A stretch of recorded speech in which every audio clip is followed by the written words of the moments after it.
China just created an infinite energy source, and the reports say that this is such a big deal that other countries might attack China to get their hands on it. Today, China unveiled a new type of nuclear power plant called the CFR 1000. And what's crazy is this nuclear reactor works 2,000 times faster than a normal nuclear reactor, and because of that, it can do something pretty cool. Now, because the neutrons inside this new reactor travel that 2,000 times faster than they normally do, it's able to do something with the fuel. It's able to convert the fuel into a different type of fuel, which lasts way longer. Now, technically speaking, yes, there's no such thing as infinite energy, but what China's created here is about as close as you're going to get to it. Now, basically speaking, China has just created a really efficient nuclear reactor, which means that it uses a lot less fuel and you get a lot more power out of it for that fuel. Now, I don't want to be too technical and make you really bored, but I will tell you a few things. This reactor uses uranium as fuel like most nuclear reactors do. But as I said at the start, this new nuclear reactor converts that uranium into something else. And as the neutrons inside of this nuclear reactor have 4 million times the kinetic energy of a normal nuclear reactor, due to them traveling that 2,000 times faster, it's able to convert the uranium into plutonium. And so yes, it doesn't create energy out of thin air. That's scientifically impossible. But what it does do is convert uranium into a different type of element, which is far more efficient and lasts way longer. And so back to basic terms, this nuclear reactor is going to generate 1.2 gigawatts of energy. And for context, that's enough power to power 1 million homes in China. I'll be honest though, despite this reactor being unveiled today and yesterday, it's actually not expected to be fully built until 2034. So it's at least a decade away. But this really is quite a big deal. According to the reports, China is going to have to really look at how other countries react to this, because it's almost guaranteed that at least one country is going to want to get their hands on this. But if you're new here, this is my daily news recap where I summarize all of the most important things that have happened in the last 24 hours, which you probably haven't heard about. Next up though, Venezuela just carried out huge airstrikes at the same time American fighter jets were flying really close to Venezuela. Today, a video came out of 2 Venezuelan Air Force Russian Su-30 fighter jets carrying out airstrikes onto a mountain in Venezuela. And according to the report, it's not a coincidence that this comes at the same time that the US is preparing for a war with Venezuela. In fact, according to reports, Venezuela is actually doing this to try and scare off the US and show to the US that Venezuela is a lot stronger than the US thinks they are. Now, I'm going to be honest, these airstrikes that Venezuela has carried out today do just seem to be a training exercise and a show of force, because they weren't actually hitting anything important. They just dropped bombs on a mountain. But the fact that Venezuela is actually doing this is what's important. If you don't know, yesterday Venezuela said they stopped a false flag attack by the US for the US to blow up their own embassy in Caracas to have a reason to go to war with Venezuela. Specifically, Venezuela said, quote, "Our security forces prevented a false flag operation to plant explosives in the US embassy." And really, that was a huge deal. If this has been successful, it would have meant the US had a reason to go to war with Venezuela, and that probably would have happened. I made a video on that yesterday, so go and watch that. It's really quite interesting. But next up, something that just happened this morning. Israel and Hamas have finally agreed on a ceasefire deal. The US President Trump said, quote, "I am very proud to announce that Israel and Hamas have both signed off on the first phase of our peace plan." And he also said, quote, "All the hostages will be released very soon,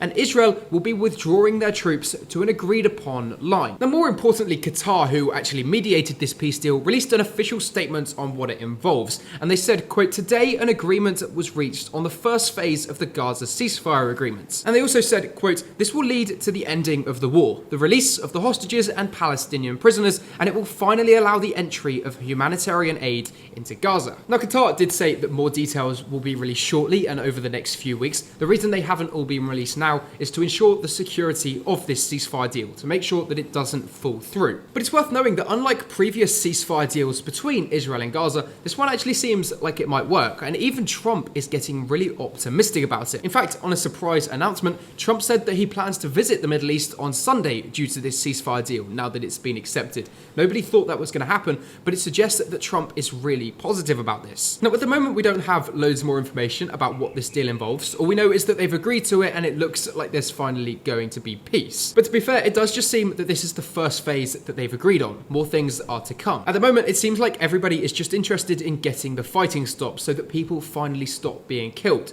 They can talk about the extra details later about what the future involves. Really quite big news though over the next few days. I'm sure more information information will come out, and I will definitely be keeping you updated on that with these daily news recaps. Next up though, America just banned the Iranian national football team from being able to play in the World Cup next year, and they've stopped them from being able to visit the US. This week, Iran released a statement announcing that the coaches and leaders of the Iranian national football team have been declined visas to get into the US in December. Now, of course, the actual World Cup is next year, not in December, but these coaches and leaders from Iran wanted to visit the US to attend the World Cup draw, which is taking place on December the 5th. Now, because these coaches, who are arguably more important, have been declined the visas to visit the US, it's made a lot of people question whether the Iranian football team will even be allowed to visit for the World Cup. Now, of course, the US President Trump doesn't want anyone from Iran visiting the US. He actually banned it a few months ago. But this really does seem like quite a stretch, not letting the football team play. Although it's worth knowing that when Trump signed that executive order to ban Iranians from being able to visit the US, he did leave a caveat, and he left a space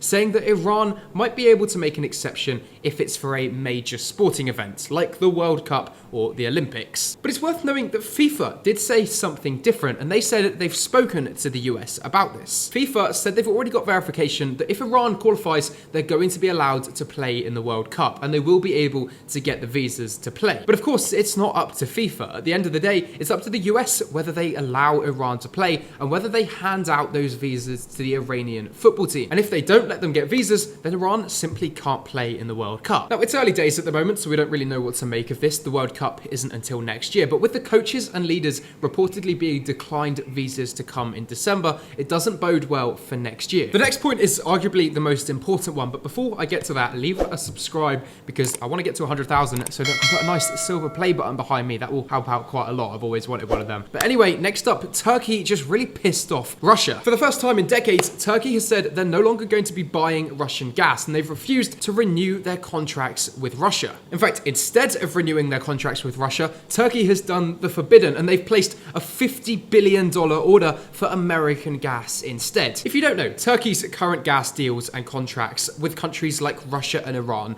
are expected to end this year and next year, and Turkey hasn't chosen to renew them. Instead, because some of these contracts have lasted for decades, Turkey is looking for a change, and instead, over the last few months, Turkey has been visiting loads of different countries in order to find out who's got the best deal for natural gas. But it seems like the US has finally won Turkey over, and Trump has done what he usually does in business, and he's persuaded Turkey to buy the US natural gas instead. Now, really, this is quite a big deal. At least over the last decade, everybody has really agreed that Turkey is moving away from the West, and they're moving much closer to countries like Russia, Iran, and China. But today, this is one of the first times it seems that that's changing, because this is a huge contract that Turkey has signed with the US, and it shows that Turkey isn't actually that bothered about moving away from the US, and they're happy working with them. Of course, at the moment, Russia is still Turkey's largest supplier of natural gas, and it's going to be like that at least for the next few years, I'm sure of it. But it does show that Turkey is moving away from Russia now when it comes to who they buy their gas from. Now, Russia hasn't spoken on this yet. To be fair, it's unlikely they will, but it'll be interesting to see how Russia reacts to this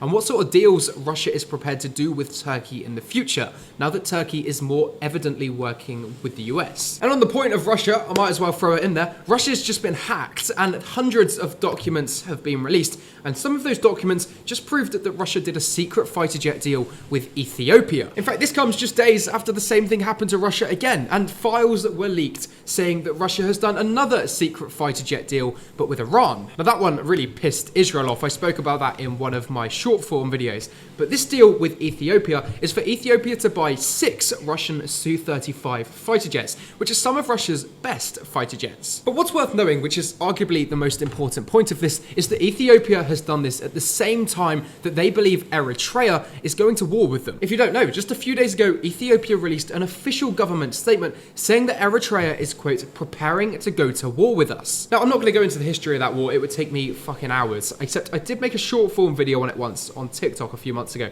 So if you're interested in it, go back and watch that. You'll have to scroll down for a while. But of course, it could just be a coincidence that Ethiopia is planning to buy these Russian fighter jets. At the same time, Ethiopia is supposedly preparing to go to war with them. But as you'd expect, nobody really believes in coincidences, and they think that Ethiopia is buying these fighter jets to go to war with Eritrea. Now, both Ethiopia and Russia were asked about these files which were leaked and this secret fighter jet deal between the two countries, but once again, as you'd expect, they didn't speak about it. Seems like countries just want to keep everything a secret nowadays, and they don't want to tell us anything, which means that I struggle to tell you the news. Regardless of that though, Russia's done a secret deal deal with Ethiopia. At the same time, Russia's also been hacked, which I bet you didn't know about. But that's all the news for today. I hope you guys didn't know about most of this, because that's the whole marketing of this, is that I'll tell you the news that you won't find anywhere else. So if you want to find the news that you won't find anywhere else, leave a subscribe and I'll see you again tomorrow for the next daily news recap. Also, drinking bloody matcha coffee for the first time.